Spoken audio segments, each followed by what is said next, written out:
Our next speaker is a longtime friend and dear colleague, Professor Efraim Meir.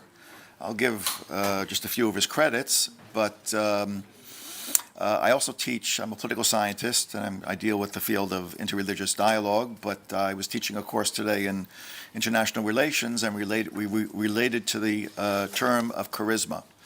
But if I think about one term that I can think about that's associated with Professor Efraim Meir, in a moment, those of you who don't yet know him, I would say charisma. Professor Efraim Meir is Professor Emeritus at Bar-Ilan University, Professor of Philosophy, former chairman of the head of the department. He's currently president of the International Franz Rosenzweig Society. Numerous books, countless articles on the area of religion and dialogue, and basically he's living that experience and living that commitment. So there are many other things that I could say, but I think that's enough. Okay.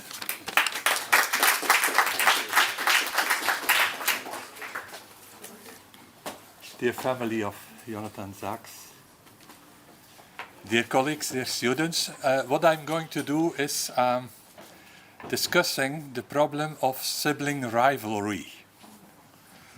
And I'm going to show how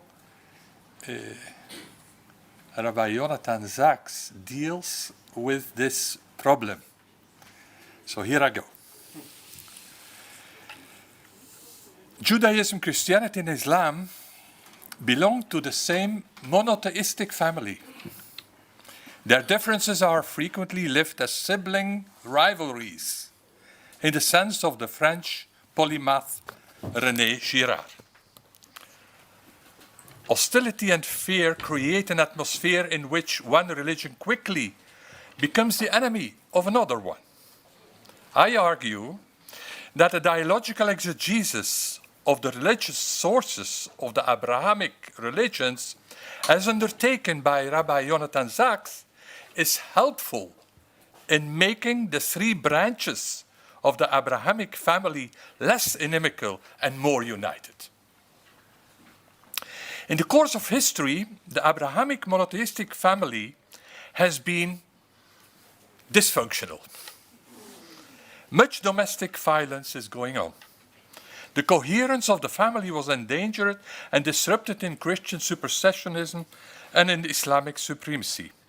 Judaism identified Esau with Edom, Rome, Christianity, and vilified Jacob's twin brother. Later on, Ishmael, Isaac's brother, became the code word for Islam. Although there were laudable exceptions, Christians and Muslims were looked upon as the enemy who unites us. Fracturing the unity of the Abrahamic family through an excessive love for one's own family branch came at the expense of other family branches. In a dichotomistic, dualistic thinking, one's own religion was perceived as the only true, whereas the other two religions were considered to be less true or even completely false. A remedy for such religious anomalies lies in a worldview that is non-divisive, interreligious and intercultural. No one is the sole object of God's love, whose blessings concern all. The divine energy is present in all creatures. God gives food to all and is near to all who call upon him. The consciousness of God's inclusive love for all could lead to a more loving approach to others. The cultivation of such a consciousness cannot be the task of one family branch, since all the members of the Abrahamic family are responsible for each other. Monotheistic religions exhibit a mimetic desire. In their desire to imitate religious others, they cause or fuel violent conflicts. Violence is born in the desire to be what the other is. I want to show how Rabbi Sachs, in his refined analysis of sibling rivalries in Genesis, is indebted to Girard's mimetic theory.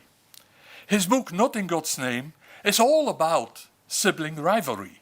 He confirms Girard's insights on scapegoat mechanism and on mimetic desire and goes behind them in offering a dialogical, non-dualistic hermeneutics. Jonathan Sacks pleads for a self-critical guilt culture instead of a violent, dualistic shame culture. He perceives a sibling rivalry between Judaism, Christianity, and Islam. Yet beneath the surface of Genesis, he uncovers a counter-narrative. Scarce goods like wealth and power are desired, but God's love is, I quote, governed by the principle of plenitude, unquote.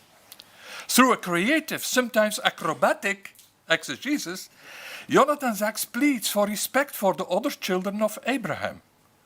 Coping with apparently difficult non-dialogical texts, his interpretation avoids fundamentalism and creates a sense of unity between the Abrahamic religions. René Girard has greatly contributed to the understanding of the relationship between violence and religion. For him, violence produces religion with its scapegoat mechanism as a way of controlling internal violence. Girard felt close to Freud's totem and taboo. Yet, in his view, the basic conflict is not between father and son, but between siblings. Mimetic desire characterizes the relation between brothers. Girard argues that violence gives rise to religion, not vice versa. In their attempt to control and canalize violence, people shape and confirm their group identity by means of a scapegoat mechanism. A cycle of violence is ended and group cohesion is guaranteed by killing a third party. Through the scapegoat, internal violence is deflected. First when sacrifices a human being, then an animal. First when blames someone else, until the insight is born that the victim is innocent. Like Girard, Jonathan Sacks is concerned with violence, more specifically with religious violence. He agrees with Girard that religion is a way of deflecting violence by way of a sacrificial victim. Girard has famously drawn the attention to mimetic rivalry as the main source of violence. Mimesis stems from the desire to have what the other has. It creates scarcity, not vice versa. Girard analyzes how violence is contagious. It begets violence and creates a never-ending escalation as a vicious circle that cannot easily be broken. Sacks accepts Girard's theory on the sibling rivalries. He brings together belonging to a specific religious group and belonging to the larger world, characterized by a plurality of religions. His book, The Dignity of Difference of 2000, paved the way to Not in God's Name of 2015. The first book emphasized, as we heard, the differences that can be celebrated instead of being perceived as threatening. The second book goes a step further. Differences can be bridged in considering God's universal love. The specificities of groups are protected in boundaries, yet communication and universal love go beyond boundaries. In Not in God's Name, Sacks appreciates Girard's theories on the scapegoat mechanism and on mimesis as the origin of violence. In his exegesis, he analyzes the stories of competition and animosity between Cain and Abel, Ishmael and Isaac, Esau and Yaakov, and between Yosef and his brothers. He focuses on the relationship between the religious. In exclusivist religious narratives based upon the Bible, one banishes the religious other and creates scapegoats. Yet, in his discussion with Girard's scapegoat dynamism and sibling rivalry, Jonathan Sacks avoids a dualistic thinking in which siblings are opposed to each other. In the story of Jacob and Esau, for instance, Jacob steals the birthright from Esau. However, in Sacks' interpretation, Jacob becomes Israel at the Jabbok River through his act of regret and his demand of forgiveness. which makes reconciliation with Esau possible. In a non-oppositional dialogical reading, Sachs avoids Huntington's class of civilizations. He concludes that in dialogue and solidarity we liberate ourselves from violently excluding or banning the other. In his non-dualist, non-violent exegesis, he prefers the weak ones who are not afraid of actively seeking justice. Sachs recognizes that the monotheistic religions have contributed to violence. He qualifies politicized religion as today's altruistic evil committed in the name of lofty ideas. Violence in God's name is the paradigm of altruistic violence, altruistic evil. He asserts that there exists an indirect connection between religions and violence. There is a problematic relationship between the monotheistic religions. Yet, through a radical rereading of the biblical narratives that deal with sibling rivalry, Sachs develops a much-needed Jewish theology of the other. Following Girard, Sachs argues that, I quote, "The primal act of violence is fratricide, not patricide. Sibling rivalry plays a central role in human conflict, and it begins with mimetic desire, the desire to have what our brother has, or even be what our brother is," unquote. Sachs analyzes a dualistic thinking in which one favors the own people and fears the other. Creating external enemies consolidates the group's cohesion. One blames others in a scapegoat thinking. Here again, we have Girard's influence. Violence is a group phenomenon generated because groups compete for resources and survive against other groups. They may develop a reciprocal altruism and share food or act against imminent dangers. They dualistically form a we against they. The Dead Sea Scrolls and the Library of Nag Hammadi are prime examples for such an egoistic altruism. Another form of dualism is that between the so-called Old Testament and the New Testament. A pathological dualism expresses itself in a regressive behavior. The world is divided in two, the good ones and the bad ones. So, what to do with the book of Genesis, where sibling rivalry is the dominant theme?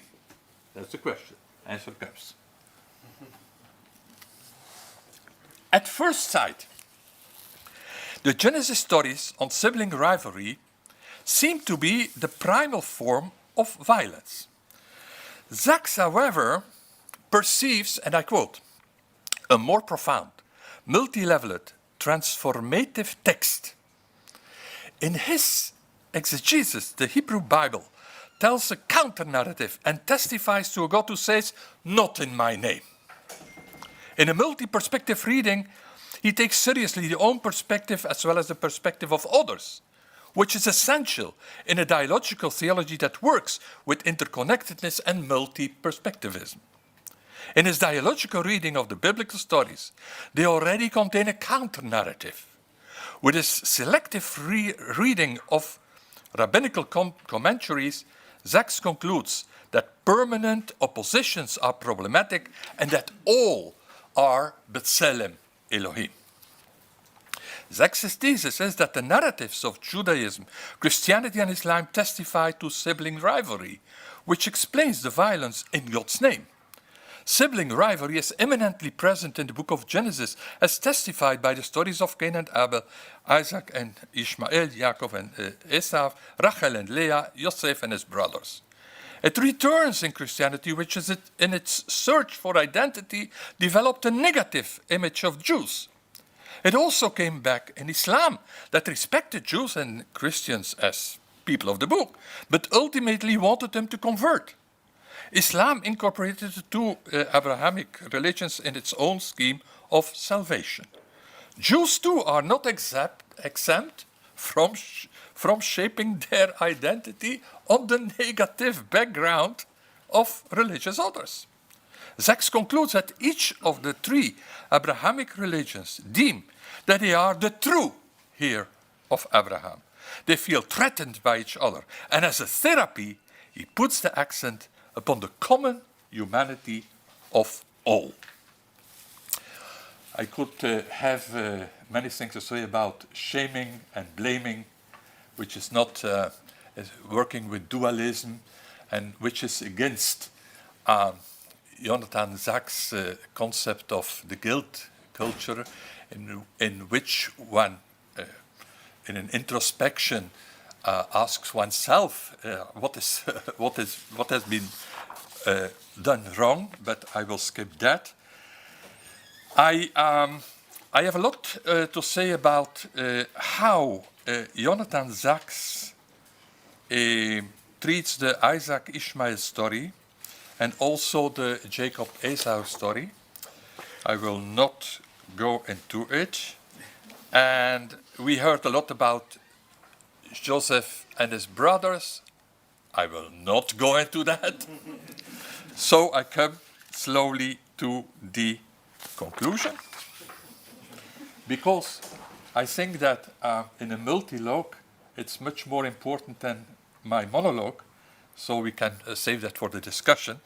So I'm going to conclude.